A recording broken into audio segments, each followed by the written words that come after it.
Salut à tous, j'espère que vous allez bien et on se retrouve aujourd'hui pour le traditionnel tout savoir sur la dernière recrue parisienne. Vous le savez tous, Idrissa Gana Gueye s'est engagé de manière officielle au PSG hier matin. Après un transfert avorté par Enrique qui avait posé son veto l'hiver dernier, il aura fallu un peu de patience pour le finaliste malheureux de la dernière CAN. Mais cette fois c'est la bonne, 32 millions d'euros, un contrat de 4 ans, Gueye est enfin parisien et on va tenter de tout savoir sur cette nouvelle recrue. Bon visionnage. Idrissa Gana Gueye voit le jour un 26 septembre 1989 à Dakar. 14 ans plus tard, tout commence. Le jeune Idrissa rejoint l'Institut Diambars, centre de formation au Sénégal, fondé entre autres par Vieira et Lama. À partir du 1er novembre 2003, le jeune Idrissa peut ambitionner et rêver du monde professionnel du football, mais il ne s'imagine pas un seul instant qu'il deviendra pro dans un championnat européen 7 ans plus tard. En 2007, Gueye tape dans l'œil du LOSC lors d'une tournée européenne. Il quitte son pays et l'Institut Diambars pour atterrir au domaine de Luchin à 18 ans. Un premier contrat pro à Lille, une première apparition avec l'équipe première le 23 janvier 2010, un premier but en pro le 17 février 2011 face au PSV Eindhoven en Europa League, suivi de 134 matchs en Ligue 1, une Coupe de France et un titre de champion.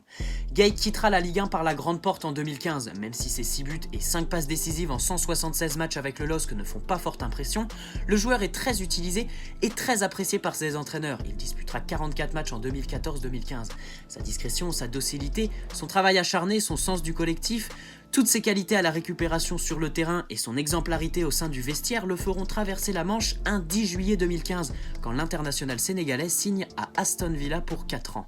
De sa première et dernière saison au sein du club anglais, ne retenons que les statistiques individuelles de Gana Gueye. En effet, si son équipe vit un championnat très difficile qui se termine sur une relégation, Idrissa Gueye fait forte impression. Et là on citera la statistique que tout le monde sort. Seul N'Golo Kanté réussit plus de tacles et d'interceptions que lui en première ligue. Autrement dit, Gueye est le deuxième milieu à vocation défensive le plus performant du championnat anglais. Rien que ça, et dans un club qui joue le maintien.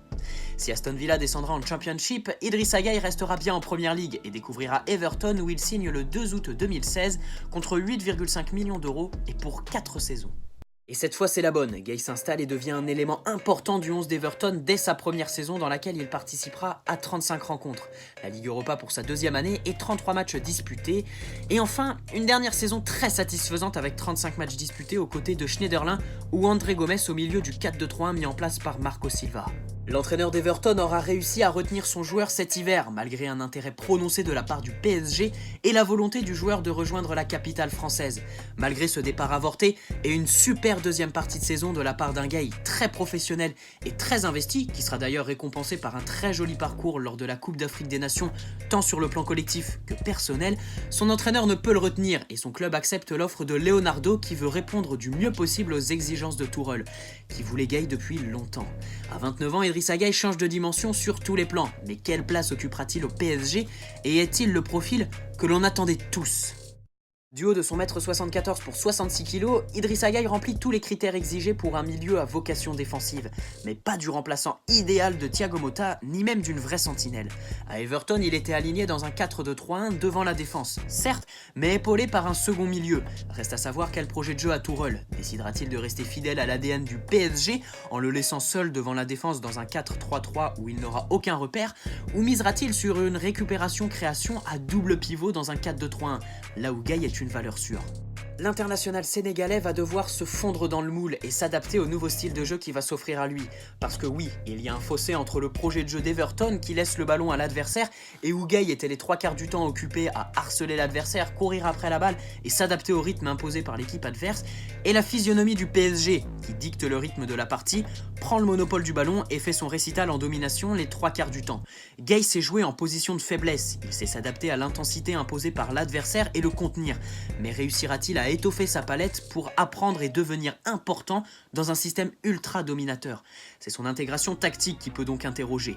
Il va devoir complètement changer de registre. Sur l'homme et sur son intégration dans le vestiaire, aucun souci à se faire. Gueye sait se faire apprécier en étant toujours au service des autres sur le terrain. C'est un garçon très docile qui est à l'écoute et qui ne posera pas de soucis dans le groupe. Ses valeurs font de lui quelqu'un d'appréciable. Sa politesse, son professionnalisme et son respect s'inscrivent dans la lignée du mercato du PSG et de la phrase que les supporters parisiens utilisent le plus souvent en parlant mercato. Il nous faut des guerriers qui mouillent le maillot par respect pour le blason et ses supporters. Des mecs qui ne sont pas là là pour l'argent, mais pour laisser leur trip sur le terrain. T'as forcément déjà entendu cette phrase en parlant du PSG. Eh bien Gueye, c'est ce genre de gars. En plus de venir avec le statut du milieu défensif que tout le monde attendait depuis longtemps, Idrissa Gueye c'est le genre de joueur qui ne compte pas ses efforts. C'est l'homme de l'ombre qui mettra en valeur ses coéquipiers et qui fera toujours passer l'équipe avant tout.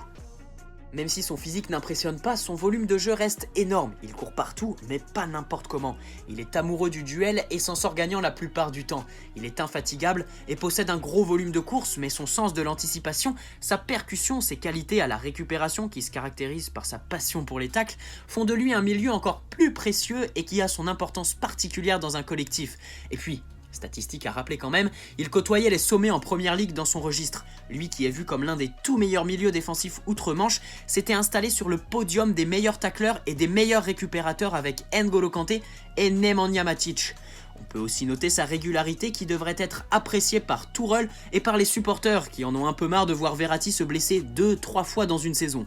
Gueye, c'est 2 blessures sur toute sa carrière.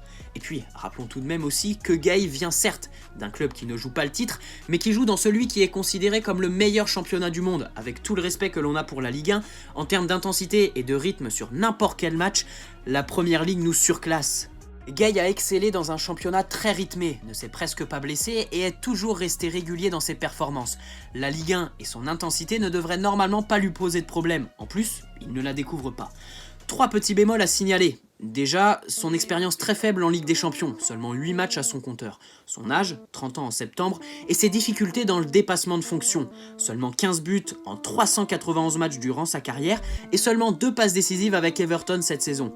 Gueye sait défendre, récupérer et relancer, surtout verticalement, mais il se limite à ses qualités de milieu défensif, voire relayeur par sa polyvalence. Et même s'il possède une grosse frappe, il est presque toujours au départ et à la construction d'une action, mais presque jamais à la finition.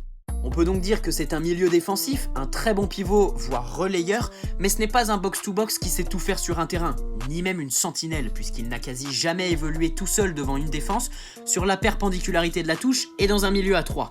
Mais la CAN qu'il a disputée avec le Sénégal peut nous laisser penser qu'il est capable de gommer ça. On se souvient notamment de son but plus que décisif face au Bénin en quart de finale. Et puis, à Paris, même si les milieux ne sont que rarement décisifs, devant, c'est censé tout détruire, donc pas besoin d'un milieu qui est décisif, mais d'un milieu très performant.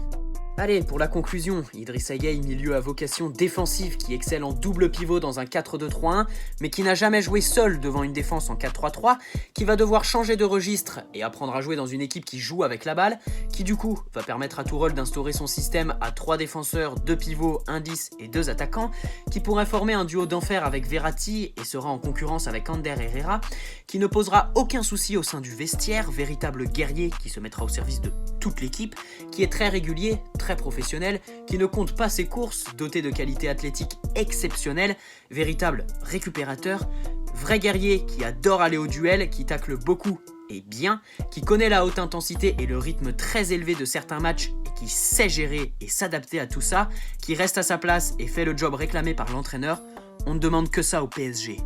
Idrissa Gueye n'est peut-être pas le remplaçant parfait de Thiago Motta, ni le profil que l'on attendait tous au PSG, mais il a tout pour s'imposer. Si Tourelle le voulait absolument, c'est qu'il va sûrement lui faire garder son rôle de pivot, en passant à un milieu à double pivot après le règne du milieu à 3 avec pointe basse au PSG. Bienvenue Gueye, et désormais c'est à Tourelle de jouer. Allez, j'espère que cette vidéo vous aura permis d'en savoir un peu plus sur Idrissa Gueye. Si c'est le cas, et si elle vous a plu, n'hésitez pas à poser un petit like, ça fait toujours plaisir. Et puis vous pouvez aussi vous abonner si vous ne l'avez pas déjà fait, et poursuivre toutes mes prochaines vidéos avec la petite cloche que vous pouvez aussi activer. Allez, bienvenue Gueye, on lui souhaite tout le meilleur, une bonne soirée à tous, ciao.